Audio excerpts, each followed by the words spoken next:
पहले एनपीए के कंसेप्ट की चर्चा करेंगे।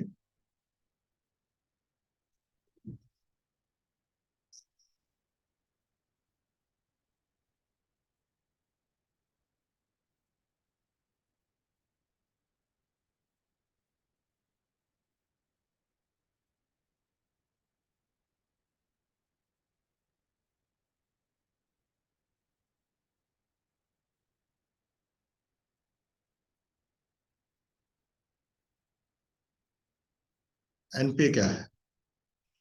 एनपीए का कंसेप्ट 1993 में आया इंडिया में। नरसिम्हा कमेटी की रिकमेंडेशन के ऊपर आया। उससे पहले क्या होता था, किसी भी अकाउंट में कोई रिकवरी आई या नहीं आई, अकाउंट को इंटरेस्ट इनकम को हम इनकम में लेकर निकाल लेते, प्रॉफिट निकाल लेते थे। लेकिन 93 में ये कंसेप्ट आया कि अगर कोई इंटरेस्ट रिकवर नहीं हुआ तो उसको हम इनकम में नहीं लेंगे। मुझे कंसेप्ट एनपीए की आई 93 में। स्टार्टिंग में पहले 2 साल शुरू हुआ, फिर 1 साल, बहुत साल तक, अगर 1 साल तक अकाउंट में इंस्टॉलमेंट या इंटरेस्ट नहीं आया तो एनपीए माना जाता था। फिर 1 साल से सीधा उसको फिर 6 मंथ पे ले आए। 90 डेज पे तो बहुत बाद में आया है।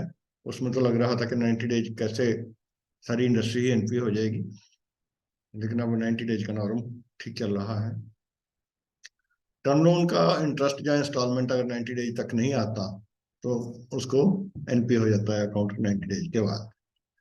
If any installment of principal or interest remains overdue for a period of more than 90 days in respect of term loan, the account is treated as NPA.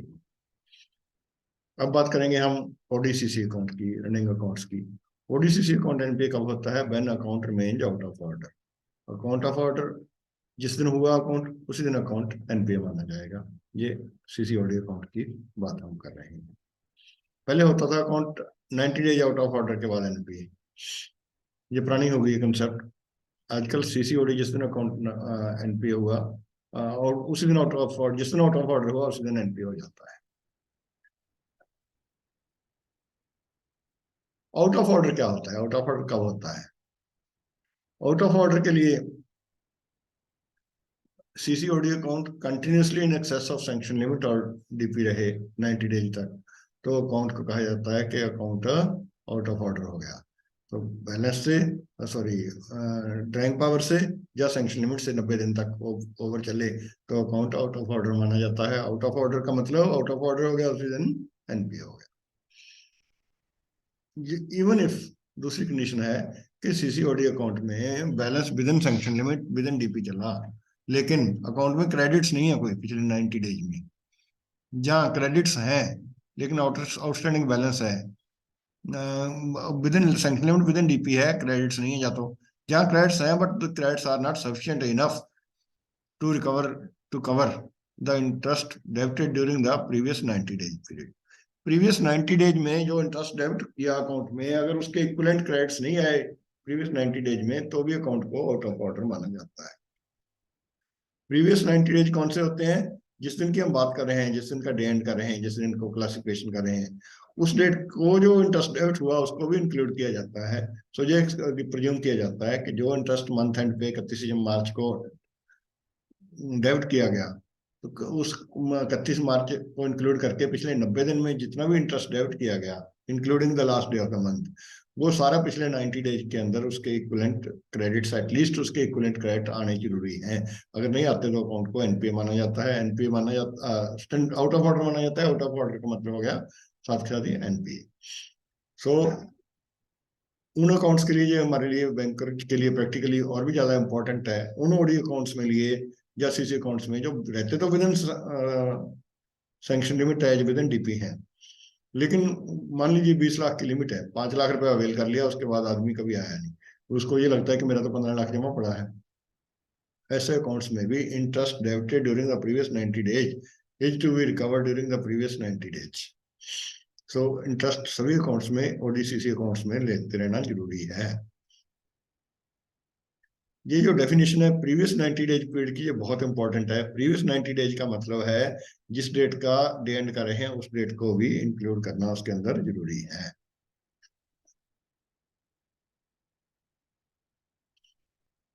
जो अकाउंट कुछ नॉन फाइनेंशियल रीजन के कारण भी NP हो जाते हैं, non financial reason कौन कौन से हैं? बेसिकली एक तो लिमिट्स रिन्यू नहीं की गई, लिमिट्स रिन्यू या रिव्यू नहीं की गई within 180 days from the due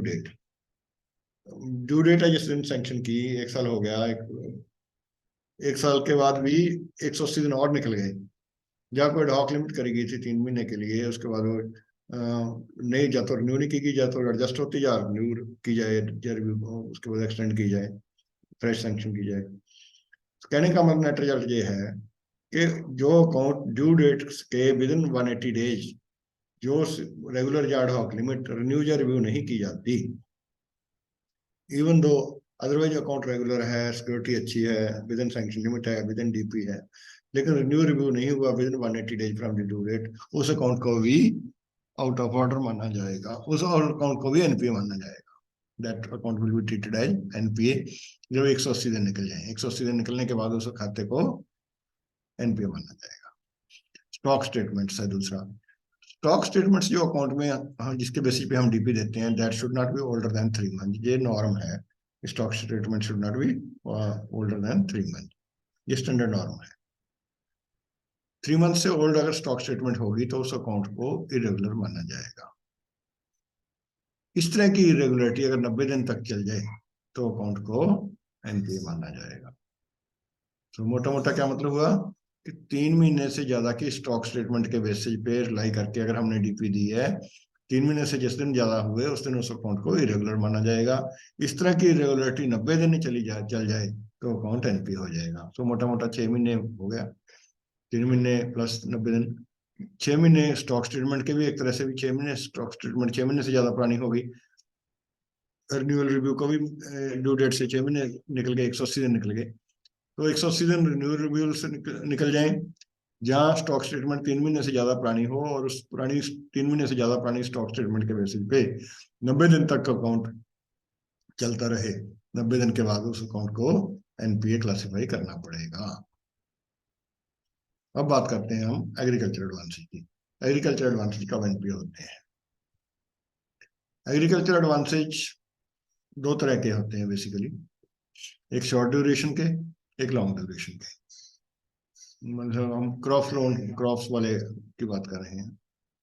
जो loan granted for short duration crops है, that will be treated as NPA if instalment of principal और interest remain overdue for 2 crop season, जिसमें 2 crop season तक, इसमें quarter का या 90 दिन का या कंसेप्ट नहीं है, 2 क्रॉप सीजन का कंसेप्ट है। तो क्रॉप सीजन कितने बेरिंग पीरियड का होता है?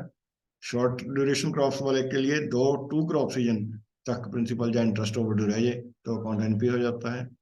जो लॉन्ग ड्यूरेशन क्रॉप्स है वो एनपी होती हैं जब इंस्टॉलमेंट ऑफ प्रिंसिपल और interest remain overdue for 1 crop season. So long duration crop के लिए एनपीए कब होता है account? When instalment of principal और interest remain overdue for 1 crop season. Short duration crop and कब एनपी होता है? जब इंस्टॉलमेंट ऑफ प्रिंसिपल और interest remain overdue for 2 crop season. तो एग्रीकल्चर एडवांसेज के ऊपर कब एनपी होता है, ये बहुत क्वेश्चन हर बार आता है। Policy of income recognition, NPA classification, this is based on record of recovery, not on the basis of availability of security. Security की वैल्यू कुछ भी हो, कितनी भी हो, अगर उसमें रिकवरी नहीं आ रही तो अकाउंट एनपीए हो जाता है।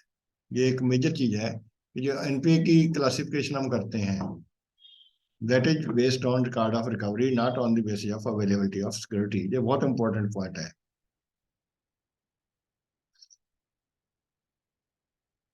अब बात करेंगे टर्म डिपॉजिट्स के अगेंस्ट जो लोन है हमारे, या एनएससी के अगेंस्ट है या केवीपी के अगेंस्ट है, उसकी एनपीए की क्लासिफिकेशन होती है या नहीं होती? होती है तो कैसे? 4 तरह की सिक्योरिटीज को हम मेंशन करेंगे। एक तो टर्म डिपॉजिट बैंक के, एक national saving certificates which are eligible for surrender.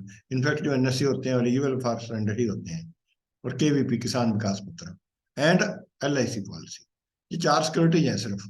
ये काउंट कर लीजिए, सिर्फ 4 सिक्योरिटीज हैं और सिक्योरिटी जिसमें नहीं आती।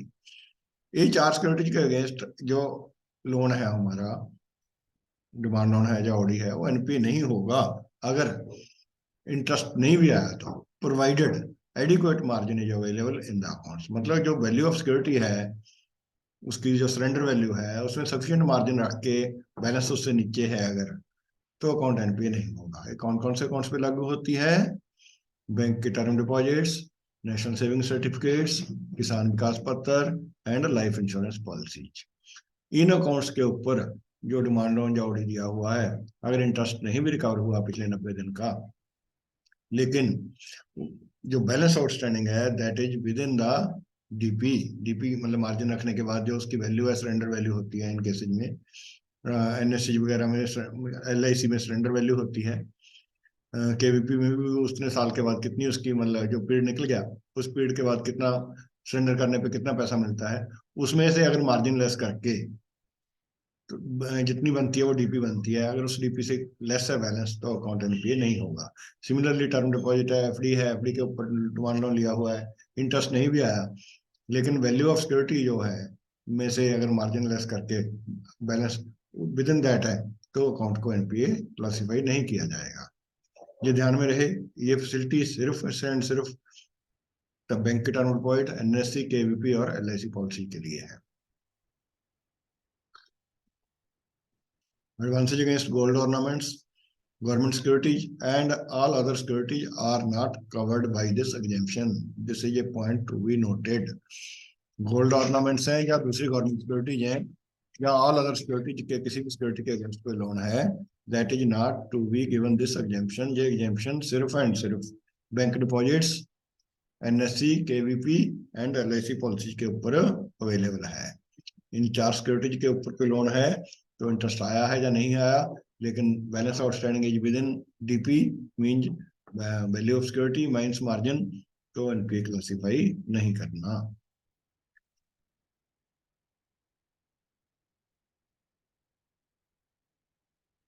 एक और है कि जब भी कोई अकाउंट एनपीए होता है, जितने भी इंटरेस्ट अक्रूड हुआ था पीछे पास्ट में, या कोई हमने एक्सपेंडिचर से रेवेन्यू ली थी, इनकम ली थी, क्रेडिट की थी इनकम में, लेकिन रियलाइज नहीं हुई, तो एनपीए क्लासी होते ही वो सारी इनकम, सारा इंटरेस्ट रिवर्स कर दिया जाता है। सो जो इंटरेस्ट, जो रेवेन्यू हमने इनकम में ली हुई है लेकिन रिकवर नहीं हुई, उसको रिवर्स किया जाता है। ठीक है, अब बात करते हैं सब आगे एनपीए अकाउंट्स कौन कौन से होते हैं। सबसे पहले एनपीए जब अकाउंट होता है, सबसे पहले उसकी क्लासिफिकेशन होती है एज सब स्टैंडर्ड एसेट। सब स्टैंडर्ड एसेट कौन सा होता है? जब अकाउंट एनपीए हो जाए पहले दिन उसको सब स्टैंडर्ड एसेट होता है। जो एनपीए पीरियड जिसका which has remained NPA for a period of less than और इक्वल टू 12 मंथ, वो सब स्टैंडर्ड रहेगा। सो 12 महीने तक का अकाउंट सब स्टैंडर्ड रहेगा। जो लेस देन और इक्वल टू 12 मंथ एनपीए हो गए जिसको, वो अकाउंट सब स्टैंडर्ड एसेट रहेगा, सब स्टैंडर्ड कैटेगरी में रहेगा। जब कोई अकाउंट सब स्टैंडर्ड कैटेगरी में 12 महीने रह जाए, तो अकाउंट डाउटफुल क्लासिफाई हो जाता है। पहले 12 महीने सब स्टैंडर्ड, 12 महीने तक सब स्टैंडर्ड में रहेगा। जो अकाउंट सब स्टैंडर्ड रह गया 12 महीने, तो उस दिन वो अकाउंट डाउटफुल कैटेगरी में क्लासिफाई हो जाता है। सो लेस देन और equal to 12 month substandard. ठीक है, जब asset would be classified as doubtful if it has remained in substandard category. जब सब स्टैंडर्ड कैटेगरी में 12 महीने रह गया तो अकाउंट डाउटफुल हो गया। लॉस एसेट कौन सा होता है? जहां पे लॉस आइडेंटिफाई कर लिया बैंक ने या बैंक के इंटरनल या एक्सटर्नल ऑडिटर जिन्हें लॉस आइडेंटिफाई कर दिया, तो अकाउंट को लॉस एसेट क्लासिफाई किया जाता है।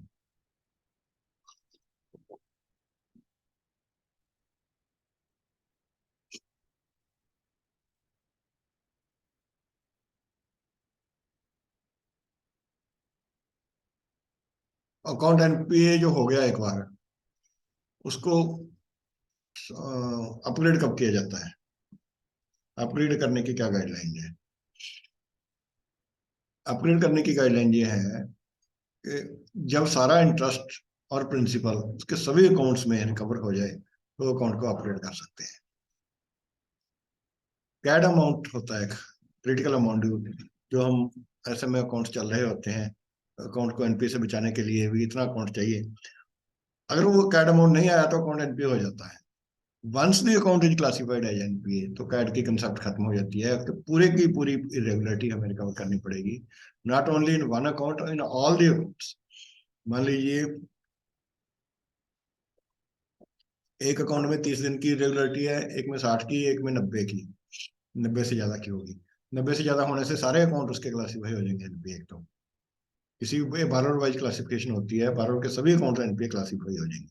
उसके बाद मान लीजिए उसने वो अकाउंट जो 90 दिन से ऊपर वाला था वो रेगुलर करवा दिया, दूसरे तो 30 दिन और 60 दिन चल रहे हैं। लेकिन नहीं, अगर एक बार एनपीए हो गया अकाउंट तो इरेगुलरिटी पूरी की पूरी जमा करवानी है सभी अकाउंट्स में, तभी अपग्रेड होगा। सो स्टैंडर्ड में अपग्रेड करने के लिए एनपीए को entire arrears of interest and principal in all the accounts by the borrower जमा कराने पड़ेंगे। क्लासीफाई भी ऐसे ही होता है जैसे मैंने अभी बताया कि अगर एक अकाउंट 30 दिन की और इरेगुलरिटी है, इवन एक अकाउंट इरेगुलर नहीं है, रेगुलर है, दो अकाउंट रेगुलर है मान लो, या चार अकाउंट रेगुलर है, लेकिन एक अकाउंट 90 दिन से ओवर इरेगुलरिटी होगी तो उसके सारे के सारे अकाउंट एनपीए क्लासीफाई हो जाते हैं। ये तो क्लासीफाई करने की बात है। इसी तरह जब एनपीए हो गया, एनपीए से बाहर निकालने के लिए किसी एक अकाउंट को रेगुलर करके काम नहीं चलता, सभी के सभी अकाउंट हमें रेगुलर करने पड़ेंगे, सभी के सभी अकाउंट फुल्ली रेगुलर करने पड़ेंगे, सिर्फ कैड अमाउंट लेके काम नहीं चलता।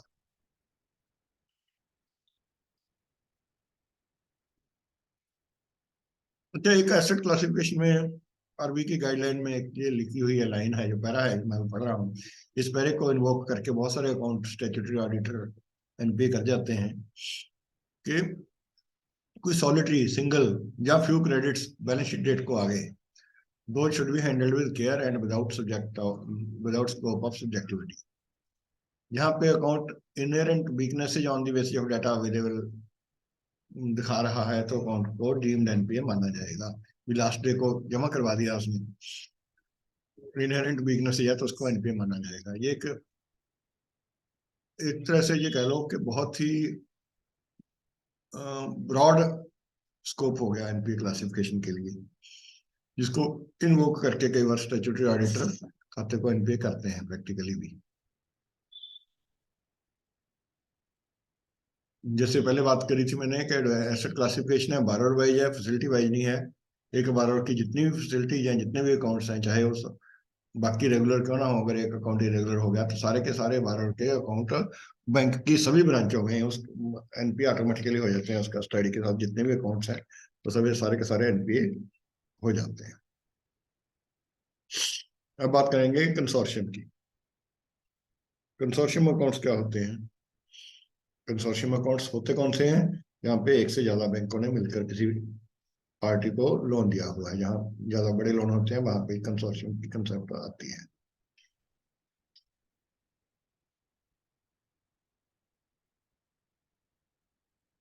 ऐसे केस में मान लीजिए एक बैंक में अकाउंट एनपीए है तो दूसरे अकाउंट में क्या होगा, दूसरे बैंक में क्या होगा, दूसरे बैंक में जो दूसरे बैंक में रिकॉर्ड ऑफ रिकवरी है। सो एनपीए क्लासिफिकेशन हर बैंक की अपनी अपनी है। कंसोर्शियम के केस में अकाउंट एक बैंक में स्टैंडर्ड हो सकता है, दूसरे में एनपीए हो सकता है। सो कंसोर्शियम के केसेज में based on recovery of individual banks NPA classification होगी, किसी कंसोर्शियम वाइज बेसिस पे या सिंगल क्लासिफिकेशन कंसोर्शियम की नहीं होती। ये बहुत इंपॉर्टेंट क्वेश्चन है।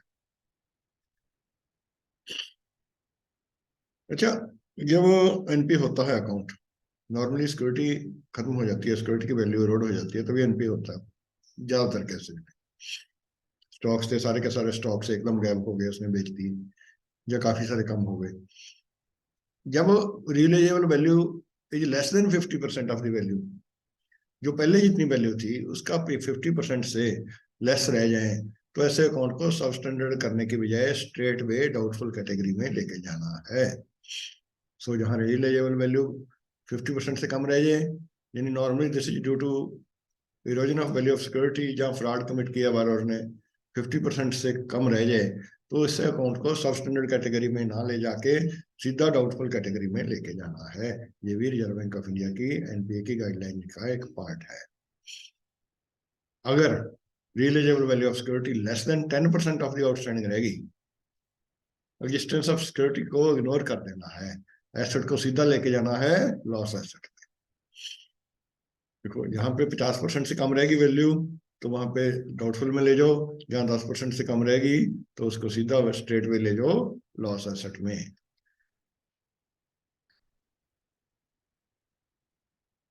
अब बात करेंगे गवर्नमेंट गारंटेड। गवर्नमेंट के गारंटेड अकाउंट है, उनको करना है क्लासीफाई एनपीए या नहीं करना है या कैसे करना है, उसकी चर्चा हम करेंगे। गवर्नमेंट गारंटेड एडवांसेस वैसे होते कौन से हैं, जो छोटी ब्रांचों वाले साथी बैठे हैं उनको शायद नहीं समझाए। गवर्नमेंट ऑफ इंडिया कुछ अपने डिपार्टमेंट, अपने कारपोरेशन को, अपनी स्टैट्यूटरी बॉडीज को, कारपोरेशन को, जैसे एयर इंडिया को था बहुत बड़ा, पंजाब नेशनल बैंक का लोन, सभी बैंकों का था। इस तरह की जो ऑर्गेनाइजेशन है उनको लोन के लिए गवर्नमेंट ऑफ इंडिया गारंटी दे देता है। स्टेट गवर्नमेंट की ऑर्गेनाइजेशन जो होती हैं, जैसे पनसप है पंजाब की, या उसमें पंजाब गवर्नमेंट की गारंटी है। हरियाणा की हुडा की जो है HSBP बोलते हैं जैसे आजकल, उसमें हरियाणा गवर्नमेंट की गारंटी है। तो स्टेट सेंट्रल गवर्नमेंट या स्टेट गवर्नमेंट गारंटी दे देती है। इस तरह के लोन बैंकों में काफी सारे चल रहे हैं। इस तरह के अकाउंट को एनपीए करना है या नहीं करना, क्योंकि गारंटी तो गवर्नमेंट की होती है, पैसा गवर्नमेंट से आ जाएगा, क्या एनपीए करना है या नहीं करना उसकी अभी हम चर्चा करेंगे। जो तो सेंट्रल गवर्नमेंट की गारंटी है, even if these are overdue, these should not be treated as NPA. These should be treated as NPA only and only when government repudiates its guarantee when invoked. जब government अपनी guarantee को रिपुडिएट कर देती है कि मेरी guarantee नहीं है, मैं गलत है, ये मैं नहीं दे पाऊंगा, हम नहीं देंगे ड्यू टू दिस फॉल्ट और दैट फॉल्ट, गारंटी इन्वोक करने के बाद बैंक ने इन्वोक कर ली, गारंटी मांग ली गवर्नमेंट से पैसे, और गवर्नमेंट ने मना कर दिया कि हम उसको पैसे को आपको नहीं देंगे, तो ही उस अकाउंट को एनपीए क्लासीफाई करना है। तब तक अकाउंट को एनपीए क्लासीफाई नहीं करना। ये मैं बात कर रहा हूँ सिर्फ एंड सिर्फ सेंट्रल गवर्नमेंट अकाउंट्स के गारंटेड अकाउंट्स। लेकिन ये एग्जेम्पशन सिर्फ एंड सिर्फ एनपीए क्लासिफिकेशन के लिए है, रिकॉग्निशन ऑफ इनकम के लिए नहीं है। इंटरेस्ट को इनकम में तभी लेके जाना है गवर्नमेंट गारंटेड अकाउंट्स में भी जब वो इंटरेस्ट रिकवर हो गया। ठीक है, मतलब इंटरेस्ट नहीं इनकम में लेके जाना, एनपीए नहीं करना, लेकिन इंटरेस्ट इनकम में नहीं लेके जाना, ऐसे कैसे। ठीक है, ये बेसिकली पार्शियल हो गया, कहने का मतलब एनपीए क्लासिफाई नहीं करना, सो जो एनपीए के ऊपर प्रोविजन लगना था सब स्टैंडर्ड का वो नहीं लगेगा, लेकिन जो इंटरेस्ट रिकवर नहीं हुआ वो इनकम में नहीं लेंगे, तो पार्शियल हो जाता है। सेंट्रल गवर्नमेंट के केस में इंटरेस्ट को इनकम में नहीं लेना नहीं आया, लेकिन एनपीए क्लासिफाई तब तक नहीं करना जब तक गवर्नमेंट गारंटी रिपुडिएट गवर्नमेंट नहीं कर देती बैंक के इन्वोक करने के बाद। तो ये सेंट्रल गवर्नमेंट गारंटेड के ऊपर लागू होती है। स्टेट गवर्नमेंट गारंटेड लोन जो है, जहाँ इन्वेस्टमेंट की है बैंकों ने स्टेट गवर्नमेंट गारंटेड सिक्योरिटीज में या स्टेट गवर्नमेंट गारंटेड लोन में, उसके ऊपर ये एग्जेम्पशन लागू नहीं होती, ये सिर्फ सेंट्रल गवर्नमेंट गारंटेड अकाउंट के ऊपर लागू होती है। अब बात करेंगे उन लोन की जहां पे मॉडरेम होता है। मॉडरेम वाले कौन से लोन होते हैं? होम लोन भी हो सकते हैं, जैसे 18 महीने का मॉडरेम दे दिया, इंटरेस्ट भी 18 महीने के बाद आएगा। एजुकेशन लोन होता है, 2 महीने एजुकेशन जब तक उसकी पूरा नहीं कोर्स होता उसके बाद लेते हैं। इस तरह और भी लोन हो सकते हैं जिसमें इंटरेस्ट की रिकवरी हमने प्रेस्क्राइब ही नहीं की, स्टिपुलेट ही नहीं की गई, इंटरेस्ट की मॉरटोरियम दिया गया है पेमेंट ऑफ इंटरेस्ट के लिए। ऐसे केस में जहाँ पे मॉरटोरियम दिया गया है, मेरा इंडस्ट्रियल प्रोजेक्ट के लिए भी हो सकता है, एग्रीकल्चर प्लांटेशन के लिए भी हो सकता है। So payment of interest becomes due only after the moratorium period और gestation period is over. Such amount of interest does not become overdue. Hence, the account does not become NPA with reference to the debit of interest.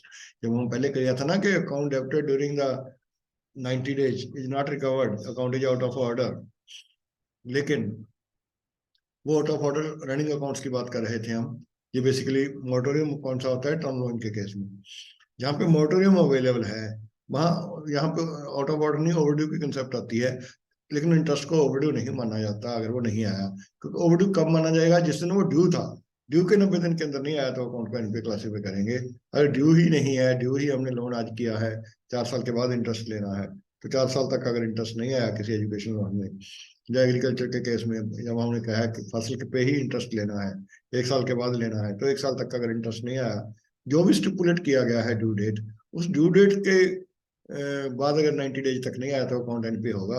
Otherwise moratorium वाले cases में, moratorium के period में interest नहीं आया तो उसको NPA नहीं माना जाएगा। ये एक बहुत इंपॉर्टेंट पॉइंट है।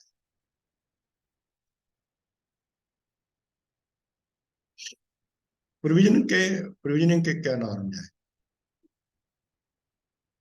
प्रोविजनिंग के नॉर्म्स, पहले तो हम एनपीए की बात करेंगे, फिर स्टैंडर्ड में करेंगे।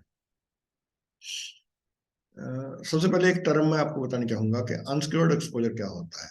एक जनरल टर्म है, not necessarily related with NPA, और भी कई जगह यूज होती है। अनसिक्योर्ड एक्सपोजर क्या होता है?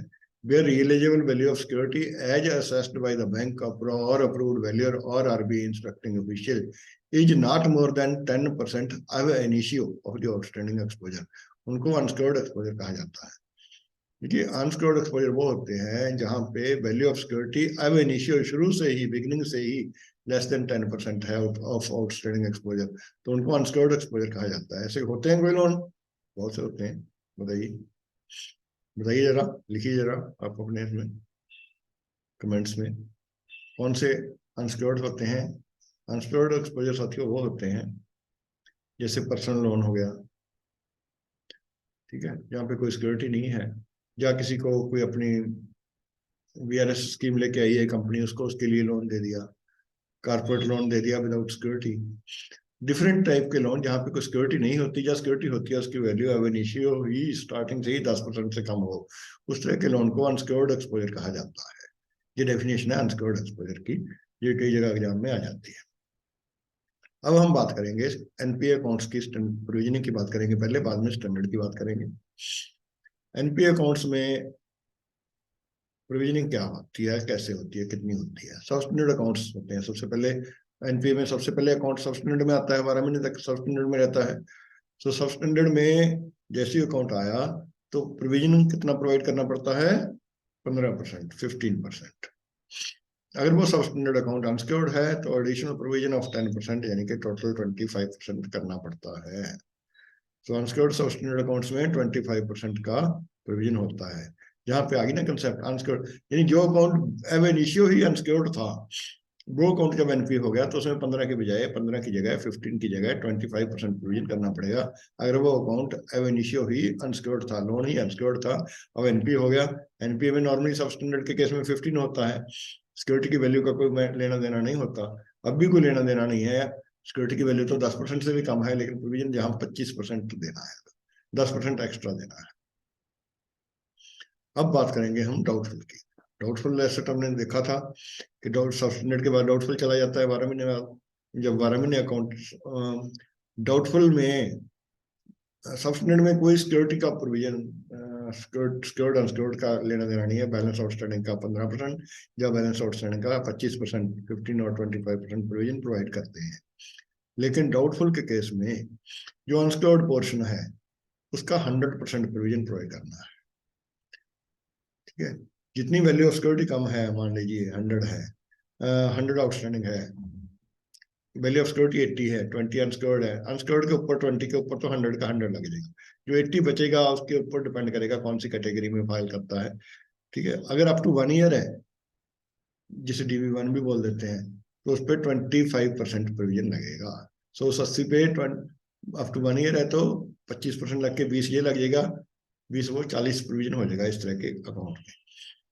सो सिक्योर्ड डाउटफुल के केस में 1 ईयर तक है, जो सिक्योर्ड बैलेंस है 25% प्रोविजन। 1 साल से लेकर 3 साल तक, जैसे DV2 बोलते हैं, सिक्योर्ड पोर्शन के ऊपर 40% प्रोविजन प्रोवाइड करना है। अनसिक्योर्ड के ऊपर, चाहे वो 1 ईयर का डीवी डाउटफुल है, चाहे DV1 है, या DV2 है, या DV3 है, अनसिक्योर्ड के केस में 100%, अनसिक्योर्ड पोर्शन का 100% का प्रोविजन प्रोवाइड करना है।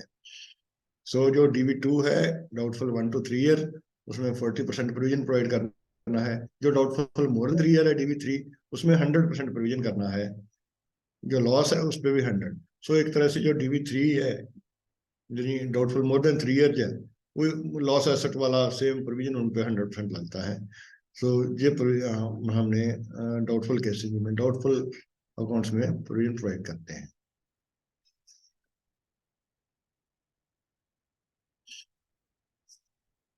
अब हम बात करेंगे स्टैंडर्ड अकाउंट्स की। स्टैंडर्ड अकाउंट्स में प्रोविजन प्रोविजन होता क्या है बेसिकली, आप बताइए जरा, ये सोचिए। प्रोविजन होता है जब हम प्रॉफिट एंड लॉस अकाउंट बनाते हैं, उसको एनपीए का तो प्रोविजन कर दिया, अभी इतने एनपीए हैं। स्टैंडर्ड का भी करते हैं, क्योंकि एनपीए में तो 15% या 25 या 40 या 100 या कर दिया, क्योंकि वो अकाउंट इमीडिएटली हमें लग रहा है कि प्रोवाइड करना पड़ रहा है।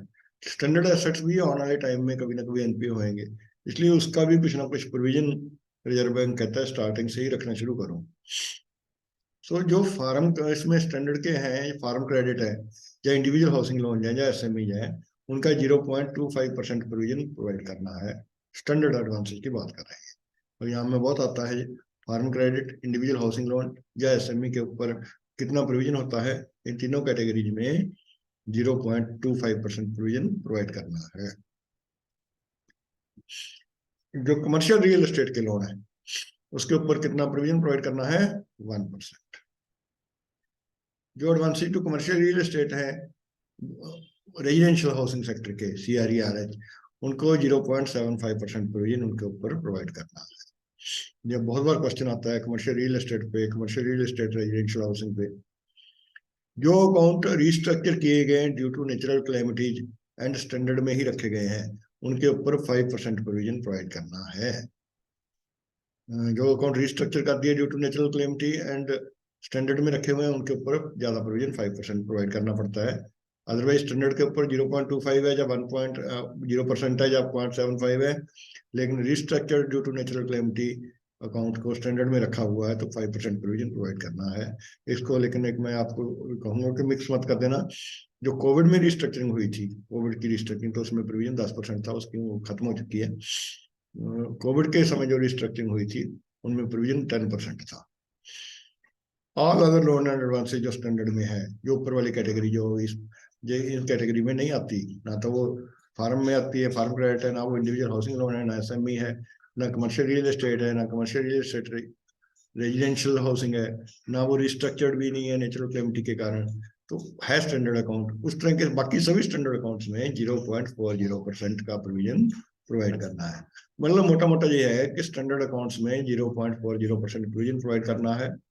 कुछ कैटेगरीज हैं जिसमें 0.25 है। कौन कौन सी 3 कैटेगरी हैं, farm, housing and SME. Real estate को थोड़ा 0.40 से ज्यादा है। एक है रियल एस्टेट रेजिडेंशियल हाउसिंग है, 0.75 है। जो restructure due to natural calamity है 5 है।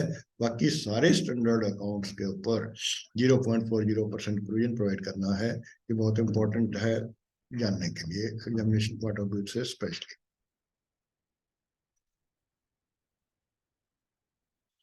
जो एडवांस ग्रांटेड बाई ईसीजीसी या सीजीटीएमएससी गारंटी है, उनमें प्रोविजन कैसे प्रोवाइड करना है, कितना प्रोवाइड करना है।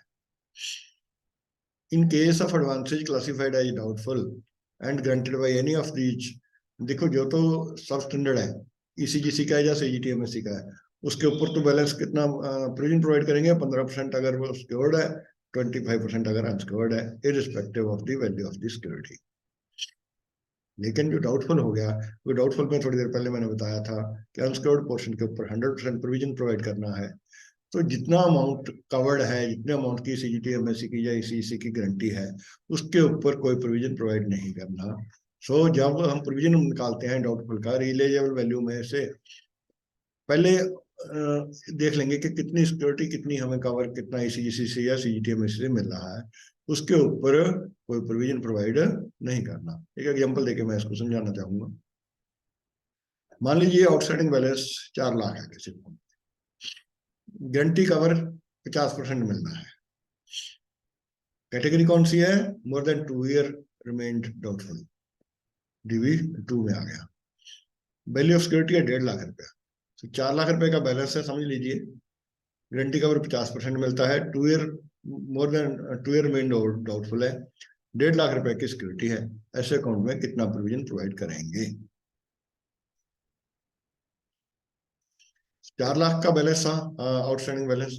4 में से 1.5 लाख सिक्योरिटी की वैल्यू हमने देखी पीछे करी थी कि 1.5 लाख की सिक्योरिटी की वैल्यू है। 1.5 लाख की सिक्योरिटी 4 लाख में से लेस कर दो तो 2.5 लाख रुपए रह गया जो अनसिक्योर्ड है। 2.5 लाख रुपए में से 50% कवर हमें मिल जाएगा सीजीटीएमएससी से, 1.25 लाख का कवर मिल जाएगा। 1.25 जो रह जाएगा नेट अनसिक्योर्ड रह जाएगा। सो 4 लाख का बैलेंस आउटस्टैंडिंग था, ठीक है, उसमें से 1.5 लाख सिक्योरिटी की वैल्यू कम कर दी, जो है 2.5 लाख रह गया अनसिक्योर्ड। 2.5 लाख में से जो अनसिक्योर्ड 50% मिल जाएगा CGTMSE से, 50% रहेगा नेट अनसिक्योर्ड। जो नेट अनसिक्योर्ड रहेगा इसके ऊपर, इस 1.25 के ऊपर 100% प्रोविजन। सो 1.25 लाख ये हो गया 100% प्रोविजन ऑफ अनसिक्योर्ड पोर्शन। ये तो हो गया इस पोर्शन का, इस 1.25 का, इस 1.25 का प्रोविजन, ये वाला 100% वाला, एक तो ये हो गया 1.25।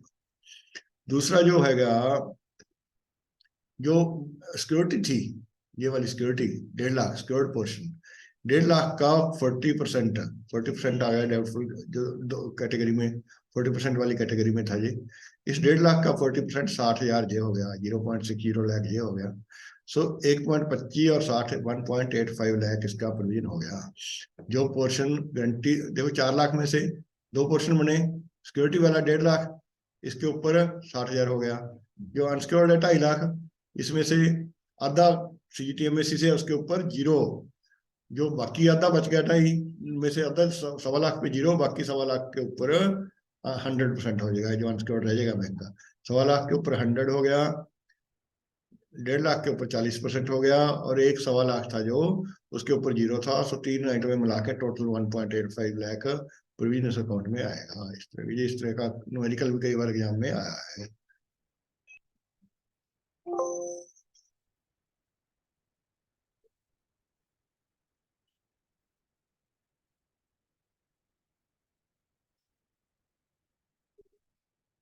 एक होम लोन होते हैं टीजर रेट पे। टीजर रेट क्या होता है ये बताइए जरा। टीजर रेट बेसिकली जब स्टार्टिंग में फर्स्ट फ्यू ईयर में अट्रैक्ट करने के लिए कम रेट फिक्स कर देते हैं बैंक। इस तरह के लोन को मेनली हाउसिंग लोन में होता है, तो इस तरह के लोन को टीजर लोन बोला जाता है। स्टैंडर्ड एसेट प्रोविजनिंग ऐसे केसेस में 2% होनी है, 0.40 से की जगह पे 2% होनी है। इन view of the high risk, provisioning on these assets would revert to 0.40 after 1 year from the date on which dates are reset at higher rates if the account remains standard। अगर अकाउंट स्टैंडर्ड में रहा और rate of interest reset कर दिया bank ने, normal rate पे ले आया टीजर से हटा के, तो 1 साल के बाद नॉर्मल प्रोविजन पे शिफ्ट हो जाएगा, तो 0.40 पे आ जाएगा। अदरवाइज उसके ऊपर 2% का प्रोविजन रहेगा।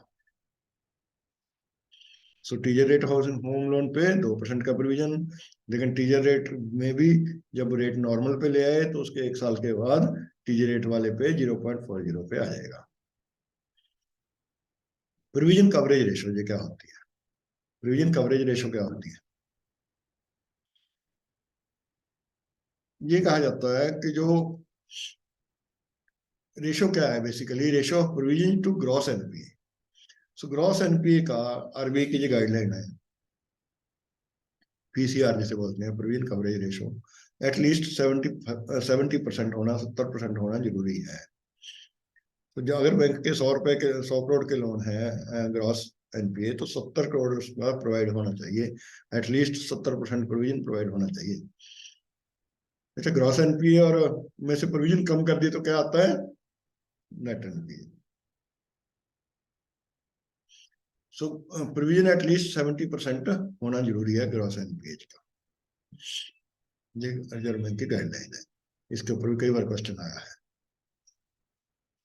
कुछ क्लैरिफिकेशन दिए हैं आरबीआई ने एनपीए के बारे में, ये बहुत इंपॉर्टेंट है क्योंकि रिसेंट सर्कुलर है इन क्लैरिफिकेशन का, इसके ऊपर जरूर एक्सपेक्टेड है क्वेश्चन। एक तो जो ऑब्जेक्ट ड्यू डेट है रीपेमेंट की लोन की, या फ्रीक्वेंसी ऑफ रीपेमेंट क्या है, ब्रेकअप जो इंस्टॉलमेंट है उसमें से कितना इंटरेस्ट में जाएगा, कितना प्रिंसिपल में जाएगा, एनपीए कब होगा, एसएमए कब होगा, ये सभी चीजें लोन एग्रीमेंट में भी क्लैरिफाई होनी चाहिए, बारर को भी बतानी है at the time of loan sanction, so that बाद में कोई स्कोप ना बचे किसी तरह की एम्बिग्विटी का या मिस इंटरप्रिटेशन का। ये आरबीआई ने गाइडलाइन दी है कि स्पेसिफिक डेट देनी है, बेग डेट नहीं देनी। जैसे कई बार देते हैं ना 18 month after the date after disbursement, वो डेट दो आप 31 जनवरी 2022, 31 जनवरी 2023 या 30 जून 2023, किस डेट से इंस्टॉलमेंट। अब देखने में आया सभी बैंकों ने अपने जो सीबीएस में सिस्टम में हम री इंस्टॉलमेंट फिक्स करते हैं तो स्पेसिफिक करना है, लोन अकाउंट में एग्रीमेंट में भी सभी जगह डेट स्पेसिफाई करनी शुरू कर दी है। सो डेट को स्पेसिफाई करना है, ये भी करना है कि उसके अंदर कितना प्रिंसिपल कितना इंटरेस्ट रिकवर हो रहा है। ये क्लैरिफिकेशन आरबीआई ने दी है जिसकी इंपॉर्टेंस है। ठीक है। दूसरी क्लैरिफिकेशन दी है आउट ऑफ ऑर्डर की। आउट ऑफ ऑर्डर मैंने थोड़ी देर पहले जिक्र किया कि सीसीओडी अकाउंट क्लासिफाई एनपी कब होगा, जब आउट ऑफ ऑर्डर है। आउट ऑफ ऑर्डर कब होगा, जब balance outstanding remain continuously in excess of sanction limit और डीपी फॉर 90 डेज, या तो जहां सीसी अकाउंट या OD account within sanction limit within DP है, लेकिन there are no credits continuously for 90 days, और आउटस्टैंडिंग इज बट क्रेडिट्स, जहां तो क्रेडिट्स नहीं है, जहां क्रेडिट्स हैं, outstanding balance sanction limit DP से लेस है लेकिन क्रेडिट्स हैं, credits less than interest debited during the previous 90 day period है, तो भी अकाउंट एनपी हो जाएगा, आउट ऑफ ऑर्डर हो जाएगा। आउट ऑफ ऑर्डर हो जाएगा तो साथ के साथ एनपी हो जाएगा। प्रीवियस 90 डे पीरियड के अंदर वो दिन शामिल है जो मैंने हाईलाइट किया हुआ है, जिस डेट का डे एंड हो रहा है। कहने का मतलब जिस डेट को इंटरेस्ट डेबिट किया जा रहा है, इट इज एक्सपेक्टेड के इंटरेस्ट डेबिट होगा डे एंड पे, रात को या शाम को बैंक क्लोज होने के बाद, लेकिन रिकवरी उसकी उस डेट को आई होनी चाहिए, यानी पहले ही बार से वो जमा करवानी है उस डेट को, एंटीसिपेशन में कह लो, कैलकुलेशन रफली एस्टिमेटली कैलकुलेट करके। तो ये बहुत जरूरी है कि इंटरेस्ट हमें ओडीसीसी अकाउंट्स में जो इंटरेस्ट डेबिट होना है 90th डे को, मंथ एंड के डेट को, उस डेट का इंटरेस्ट भी रिकवर करना जरूरी है। लेकिन अगर उसके total debited interest debited during the 90 days अगर पहले ही रिकवरी होगी, रनिंग अकाउंट्स में नॉर्मली होता है, जो रनिंग अकाउंट्स हैं जिसमें ऑपरेशन फ्रीक्वेंटली हो रहे हैं, तो उसमें क्रेडिट्स इंटरेस्ट से ज्यादा तो 1 तारीख को ही आ जाते हैं, 1-2 तारीख को ही आ जाते हैं, जिसमें फ्रीक्वेंट ट्रांजेक्शन है उसमें जो प्रॉब्लम नहीं आती।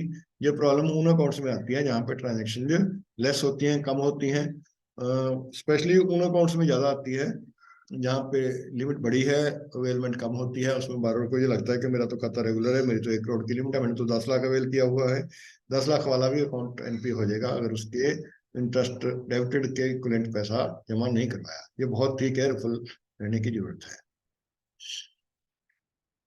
अच्छा, एनपीए को होने से बचाने के लिए पहले ही बैंक भी कहता है, आरबीआई कहता है कि उसकी early identification and reporting of stress होनी चाहिए। सो लैंडर को रिकॉग्नाइज करनी है इंसिपिएंट सिकनेस लोन अकाउंट्स में, जैसे ही कोई इरेगुलरिटी होती है तो उस अकाउंट को स्पेशल मेंशन अकाउंट या एसएमए अकाउंट कह देते हैं, एसएमए बना देना है। तो पहले हम बात करेंगे एसएमए की कैटेगरीज की। एसएमए की 3 कैटेगरीज हैं। एसएमए 0 होता है irregularity up to 30 days, SMA 1 होता है more than 30 days and up to 60 days. यानी कहने का मतलब मोर देन 30 डेज या 31 भी कह सकते हैं, डिपेंडिंग अपॉन एग्जाम में क्वेश्चन आपका कैसे आता है। सो 31 से लेके 60 डेज तक की इरेगुलरिटी को एसएमए 1 बोला जाता है। मोर देन 60 डेज की इरेगुलरिटी अप टू 90 डेज वाले को एसएमए 2 बोला जाता है। सो 61 से लेके 90 दिन तक वाली इरेगुलरिटी को एसएमए 2 बोला जाता है। 90 दिन से ऊपर यानी 91 दिन वाली इरेगुलरिटी को क्या बोला जाता है, एसएमए कौन सा, एसएमए 3। बेसिकली एसएमए 3 नहीं, वो एनपी हो जाता है।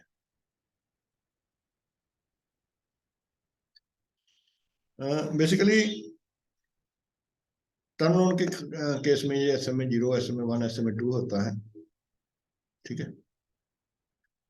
सीसीओडी का अकाउंट में एसएमए 0 की कंसेप्ट नहीं होती, वहां पे कंसेप्ट होती है एसएमए 1 और एसएमए 2 की। So outstanding balance remain continuously in excess of sanction limit और ड्राइंग पीरियड पावर, तो एसएमए 1 हो जाता है। सैंक्शन लिमिट से या डीपी से कंटिन्यूसली एक्सेस 30 दिन से ऊपर चले 60 दिन तक तो एसएमए 1 हो जाएगा, 60 दिन से ऊपर हो जाए तो 90 दिन हो जाएगा। एसएमए 0 की कंसेप्ट सीसीओडी अकाउंट में नहीं होती। ये सभी लोन के ऊपर लागू है एसएमए की, including retail launch governed by crop season, other than agriculture advances governed by crop season based asset classification norm, irrespective of the size of the exposure of the bank. सो सभी accounts पे लागू होती है, retail पे भी लागू होती है। सिर्फ उन एग्रीकल्चर एडवांसेज को छोड़कर जो crop season based asset classification जहाँ पे एप्लीकेबल है, उन अकाउंट्स को छोड़कर एसएमए क्लासिफिकेशन सभी अकाउंट्स पे लगेगी। जो अकाउंट एनपीए हो जाते हैं, सॉरी एसएमए में आ जाते हैं। बैंकों ने उनकी क्रेडिट इंफॉर्मेशन एसएमए की क्लासिफिकेशन की हुई क्रिलिक को देनी है। क्रिलिक क्या है? Central repository of information on large credits. Central repository of information on large credits, ये बहुत इंपॉर्टेंट है। Central repository of data on large credit, क्रिलिक।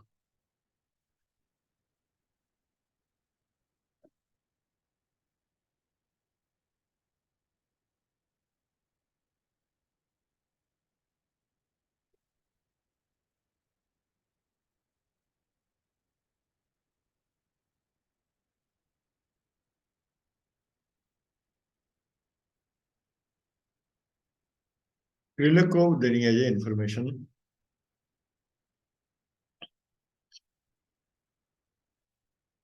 क्रिलिक कौन सी देनी है, कौन से एसएमए अकाउंट्स की? On all borrowers having aggregate exposure of 5 crore and above. जो 5 करोड़ से ऊपर के एक्सपोजर वाले अकाउंट्स है उसकी इंफॉर्मेशन क्रिलिक को जानी होती है। तो क्रिलिक एक डेटाबेस है, आरबीआई मेंटेन करता है। अब क्रिलिक की पूरी बात करते हैं। क्रिलिक के ऊपर भी बहुत क्वेश्चन आता है, क्रिलिक है क्या? क्रिलिक एक आरबीआई का डेटाबेस है लार्ज क्रेडिट्स का और करंट अकाउंट होल्डर्स का भी है। क्रिलिक का ऑब्जेक्टिव क्या है? To collect, store and share information with the lenders. सो आरबीआई के इस डेटाबेस का ऑब्जेक्टिव क्या है? बैंकों से कलेक्ट करनी इंफॉर्मेशन, अपने पास स्टोर करनी और बैंकों के साथ शेयर करनी, लैंडर्स के साथ शेयर करनी। लैंडर्स यानी बैंकर अपनी रिपोर्ट क्रेडिट इंफॉर्मेशन इनको देंगे। क्लासिफिकेशन ऑफ अकाउंट एसएमए हो गया 5 करोड़ से ऊपर के सभी अकाउंट्स का। Credit main report monthly basis पे जाएगी। क्रेडिट मेन रिपोर्ट जाती है मंथली। इन एडिशन लैंडर्स एक वीकली रिपोर्ट भेजेंगे हर फ्राइडे को। पर अगर फ्राइडे छुट्टी है तो उससे पहले working day. Credit main report monthly basis पे, वीकली रिपोर्ट जाती है जब कोई अकाउंट डिफॉल्ट में जाता है उस वीक के अंदर, तो उसके अंदर वो इंक्लूड किया जाता है। क्या क्या रिपोर्ट करना होता है? एक तो करंट अकाउंट के में 1 करोड़ से ऊपर का बैलेंस है तो भी रिपोर्ट होता है। टेक्निकली राइट ऑफ किया है अकाउंट पे वो भी उसमें जाएगा। नॉन कोऑपरेटिव बारोर की किसी को क्लासिफाई किया है वो भी जाएगा। बिलफुल डिफॉल्ट किया है या रेड फ्लैग किया है 5 करोड़ से ऊपर का अकाउंट, तो उसकी इन्फॉर्मेशन वीकली रिपोर्ट में जाएगी। तो कोई बिलफुल डिफॉल्ट किया है डिक्लेयर तो, या रेड फ्लैग किया है 5 करोड़ से ऊपर का अकाउंट, जो अकाउंट एसएमए 2 में आगे उनकी ऑनगोइंग बेसिस पे। इनकी तो जब वो एसएमए में जाएगा तब आएगा, लेकिन जो एसएमए 2 में आ गई उनकी ऑनगोइंग बेसिस पे इंफॉर्मेशन क्रेडिट को देते रहना है। तो ये क्रेडिट को कौन कौन सी इंफॉर्मेशन जाती है इसके ऊपर कई बार क्वेश्चन आता है। 5 करोड़ एंड अबव के एसएमए अकाउंट्स की जाती है। बैलेंस इन करंट अकाउंट 1 करोड़ से ऊपर की जाती है। टेक्निकली रिटर्न ऑफ अकाउंट्स की जाती है। नॉन कॉर्पोरेटिव बारोर की जाती है। बिलफुल डिफॉल्टर हैं या रेड फ्लैग अकाउंट्स हैं जो 5 करोड़ से ऊपर, उनकी इन्फॉर्मेशन भी जाती है। ऑनगोइंग बेसिस पे जब कोई अकाउंट एसएमए 2 है उसकी भी इंफॉर्मेशन क्रिलिक के पास बैंकों ने भेजनी होती है। क्रिलिक एक बहुत ही इम्पोर्टेंट डेटाबेस है। ब्रांचों के पास इसका यूजर आईडी पासवर्ड होता है। इस डेटाबेस से आपको किसी भी अकाउंट के बारे में, देखो पहले याद होगा जब हमारा अकाउंट खराब हो जाते थे, बैड हो जाते थे, या एनपी हो जाते थे, या एनपी होने की कगार पे होते थे, दूसरे बैंक में जाके अकाउंट खोल लेता था करंट अकाउंट पार्टी, तो पैसा डाइवर्ट वहां से करता रहता था अपने लोगों से जो रिसीवेबल होते थे, उस अकाउंट के थ्रू कलेक्ट करके वो साइफन ऑफ करके भाग जाता था। अब देखो, ऑफ कोर्स जिसने रास्ते निकालने हैं निकाल लेगा, लेकिन फिर भी डिफिकल्ट हो गया उसका रास्ता साइफन ऑफ करने के लिए। एक तो ये बैंकों के ऊपर कर दिया कि बैंक सेपरेटली हम किसी चर्चा करेंगे करंट अकाउंट्स की, कि बार बार कोई दूसरी जगह करंट अकाउंट खोल नहीं सकता। बैंकों के ऊपर बैन लगा दिया कि स्पेसिफाई कर दिया कि 5 करोड़ से ऊपर के जितनी भी एक्सपोजर वाले बारोर हैं वो दूसरे बैंक के पास अकाउंट खोल ही नहीं सकते। कुछ सिलेक्टेड कंडीशन जो में खोल सकते हैं उस गाइडलाइन में दिया है, उसकी गाइडलाइन की चर्चा हम किसी डिफरेंट डे पे करेंगे। सो डाइवर्शन कहने का मतलब बंद होगी। क्रेडिट में वो डेटाबेस आ जाता है, करंट अकाउंट्स का भी आ जाता है। जब अगर हमें जो लगता है हमारा अकाउंट एसएमए में चल रहा है उसकी अगर क्रेडिट का रिपोर्ट निकाल के देखेंगे तो हमें पता चल जाएगा। एक तो ये पता चल जाएगा कि किस बैंक में अकाउंट है, किस किस अकाउंट बैंक में इसका अकाउंट सही चल रहा है, किस किस बैंक में गलत चल रहा है, किस किस बैंक में इसने क्रेडिट का रखा है, करंट अकाउंट में पैसा पड़ा है, ये भी पता चल जाता है। सो एक तरह से हमें नो ड्यू डिफरेंट बैंकों से इंफॉर्मेशन लेने की जगह हैंडी इंफॉर्मेशन क्रेडिट डेटाबेस से मिल जाती है। बहुत ही इरेगुलर अकाउंट्स को, जो एनपी होने वाले, जो आपके एसएमए होने वाले अकाउंट है, स्पेशली बड़े अकाउंट 5 करोड़ से ऊपर वाले, उनका आप क्लिनिक में डेली बेसिस पे भी देखोगे तो आपको मूवमेंट पता चल जाती है कि वो कुछ मूवमेंट हो रही है अकाउंट्स में। किसी बैंक में कम हो रहा है, आपके पास कम क्यों नहीं हो रहा? या किसी थर्ड बैंक में उसने करंट अकाउंट तो नहीं खोल रखा? अगर करंट अकाउंट खोल रखा है तो उस बैंक को लिखें हम। पहले होता था बैंकों को लिखते रहते थे, बैंक क्लोज नहीं करते थे। अब अगर किसी बैंक में अकाउंट खोल लिया, दूसरे बैंक ने उसको लिख दिया कि खाता आपने गलत अकाउंट खोल रखा है, अगर वो बंद नहीं करेगा तो आरबीआई को कंप्लेंट करेंगे, आरबीआई सीधा उसको जाके उस बैंक के ऊपर पेनल्टी लगा देता है। वैसे ही बिना भी हमारे कहे मतलब पेनल्टी लगाता है कि अगर दूसरे। अब हमने भी, पंजाब नेशनल बैंक ने भी, सभी बैंकों ने क्या किया, जो अकाउंट्स दूसरे बैंकों के बारोज के करंट अकाउंट्स थे उनको नोटिस लेके वो अकाउंट क्लोज किए हैं। सो सभी करंट अकाउंट्स क्लोज करने की वही है। क्रेडिट डेटाबेस इसमें हेल्पफुल है काफी, करंट अकाउंट्स में भी बैलेंस बताता है। तो एसएमए अकाउंट की हैंडलिंग के लिए क्रेडिट एक बहुत ही इम्पोर्टेंट टूल है।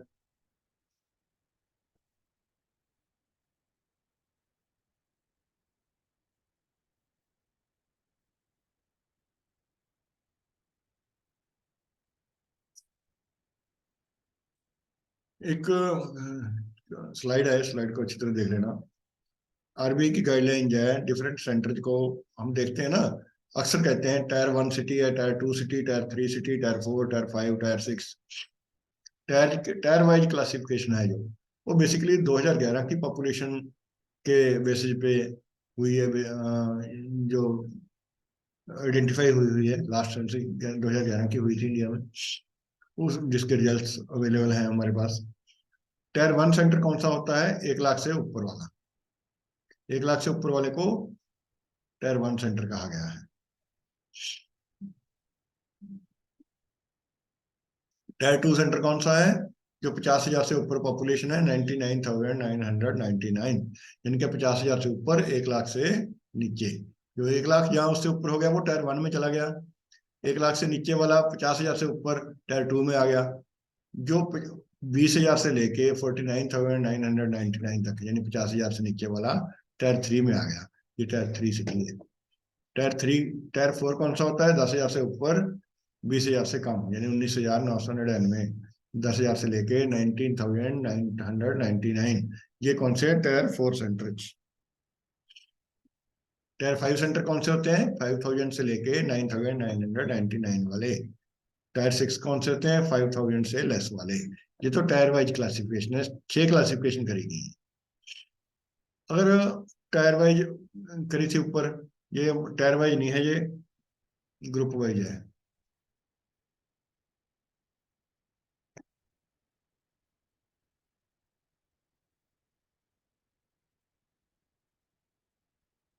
पॉपुलेशन ग्रुप वाइज है।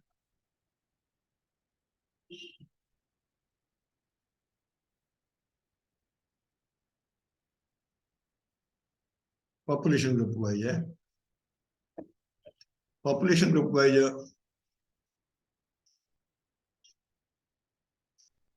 जो रूरल सेंटर क्या होता है? 4 सेंटर बनेंगे, rural, semi urban, urban and metropolitan. Rural centre कौन से होते हैं? जो 10,000 से कम पॉपुलेशन वाले, उनको रूरल सेंटर माना जाता है। तो 10,000 से कम पॉपुलेशन वाले सेंटर को रूरल सेंटर माना जाता है। 10,000 से कम वाले ऊपर कौन से आ गए? Tyre 5 and tyre 6। टायर 6 5,000 से नीचे, टायर 5 10,000 से नीचे, 5,000 से 9,099। सो टायर 5 एंड 6 कहाँ आ जाता है? रूरल सेंटर में। रूरल सेंटर को 2 पार्ट्स में बांटा हुआ है, टायर 5 और टायर 6। सेमी अर्बन कौन से होते हैं? 10,000 से लेके 1 लाख से नीचे वाले, 99,999। सो सेमी अर्बन कहाँ आ जाता है? ये तीन आ गई, देखो 5 और 6 तो आ गए रूरल में। 4, 3 एंड 2, 50,000 से लेके, 10,000 से लेके 50,000 तक, 10,000 से लेके 99, 99 तक, 99 है, 1 लाख से नीचे तक। टायर 2, टायर 3, टायर 4, 3 टायर आ गए इसमें बेसिकली। 3 टायर कहाँ पे आ गए? सेमी अर्बन में। अर्बन 1 लाख से ऊपर, 9,999, 99,999, अर्बन टायर 1 में आ जाते हैं। अर्बन भी, सेम मेट्रोपॉलिटन भी टायर 1 में आ जाते हैं। अर्बन सेंटर 1 लाख से ऊपर, 9,99,999। मेट्रोपॉलिटन होता है 10 लाख से ऊपर। ये बहुत इंपॉर्टेंट है। मेट्रोपॉलिटन की डेफिनेशन कई बार हम कंफ्यूज हो जाते हैं। मेट्रोपॉलिटन किसको बोला गया है? नॉर्मली हम मानेंगे या मेट्रोपॉलिटन क्या होता है, दिल्ली कोलकाता मुंबई चेन्नई, दिल्ली मुंबई कोलकाता एंड चेन्नई चारों को मेट्रोपॉलिटन बोलते हैं। ज़्यादा से ज़्यादा जो मेजर सेंटर है अहमदाबाद सूरत वगैरह उनको ऐड कर देते हैं, अहमदाबाद सूरत पुणे जो एक कैटेगरी वाले सेंटर है। नहीं, पॉपुलेशन वाइज ग्रुप की जो क्लासिफिकेशन आरबीआई ने की हुई है rural semi urban metropolitan purpose के लिए, उसमें मेट्रोपॉलिटन 10 लाख से ऊपर वाले को बोला गया है। ये बहुत इंपॉर्टेंट है क्योंकि हाउसिंग लोन में जब हम हाउसिंग लोन कर रहे थे, याद होगा आपको, मैंने हाउसिंग लोन के में कहा था कि हाउसिंग लोन कौन सा प्रायोरिटी सेक्टर में आता है। वहाँ वहाँ पे कंसेप्ट थी ना कि मेट्रोपॉलिटन की और अदर देन मेट्रोपॉलिटन। वहाँ पे मेट्रोपॉलिटन 10 क्लासिफिकेशन करने के लिए 10 लाख की पॉपुलेशन का पैरामीटर है। 10 लाख से पॉपुलेशन ऊपर वाले को मेट्रोपॉलिटन आरबीआई की भाषा में कहा गया है। सो ये सेंसस सेंटर की क्लासिफिकेशन है। आज के लिए इतना ही। अब क्लास तकरीबन 1 घंटे की रखा करेंगे क्योंकि पीछे अभी ज़्यादा करी क्लास स्टार्टिंग में लंबी होगी, लोगों के फोन आए कि इतनी डाइजेस्ट नहीं हो रही, थोड़ा स्लो चलो, के साथ देखेंगे। इसलिए मेरी आप सबसे रिक्वेस्ट है कि आप साथ के साथ देखिए, लाइव देखिए, 7 बजे ही देखिए डेली। जो नहीं देख पाते बाद में भी देख सकते हैं, लेकिन क्योंकि मैंने देखा मेरी फर्स्ट डे वाली जो सेशन था वो बहुत लंबा था, 100 मिनट का था, उसको सबने देखा, लेकिन उसके बाद थक गए, दूसरे वाली को कम लोग देख पाए, पूरे सभी लोगों ने नहीं देखा दूसरी और तीसरी। ये आज की चौथी है, इसलिए मेरी रिक्वेस्ट है कि सभी आप सभी सेशन को देखें, सेकंड थर्ड फोर्थ, और अपने कमेंट जरूर दें। कमेंट नहीं दे रहे, कमेंट अपने जरूर देते रहिए। नेक्स्ट सेशन जब भी हो डेली 7 बजे होगा, मेरी वेबसाइट पे उसकी इन्फॉर्मेशन रहेगी, मेरी वेबसाइट पे को आप जरूर विजिट करते रहिए। वेबसाइट मैं आपको दिखा भी देता हूँ।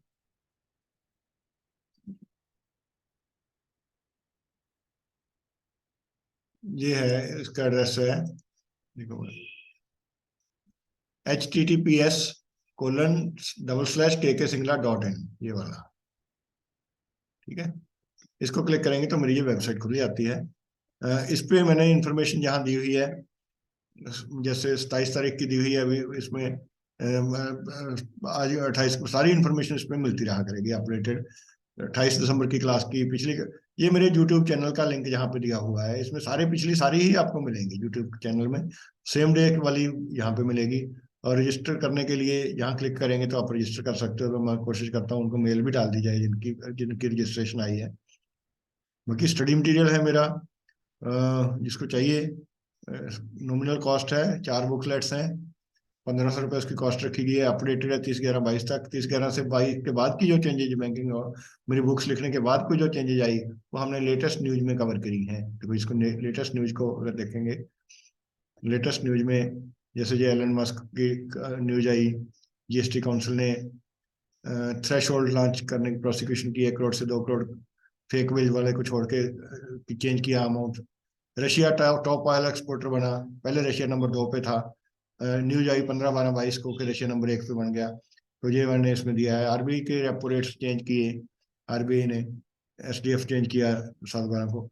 इस पेज में न्यूज वाले में बहुत ज्यादा न्यूज नहीं मैं दे रहा, सिर्फ वही न्यूज दे रहा हूँ जो बहुत ज्यादा एग्जामिनेशन पॉइंट ऑफ व्यू से इंपॉर्टेंट है और मेरे स्टडी मटेरियल बन में इम्पैक्टेड है। स्टडी मटेरियल के बाद आई है, जो स्टडी मटेरियल आप पढ़ रहे हो उस साथ साथ ये न्यूज वाला पेज जरूर पढ़ लेना, क्योंकि जो स्टडी मटेरियल बनने के बाद चेंजेज आई हैं वो आपको इस न्यूज वाले आइटम में मिलेंगी।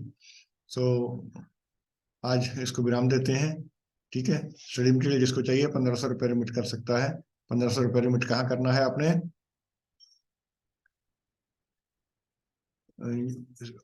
मेरी ये पीएम या यूपीआई आई डी है 7028052030।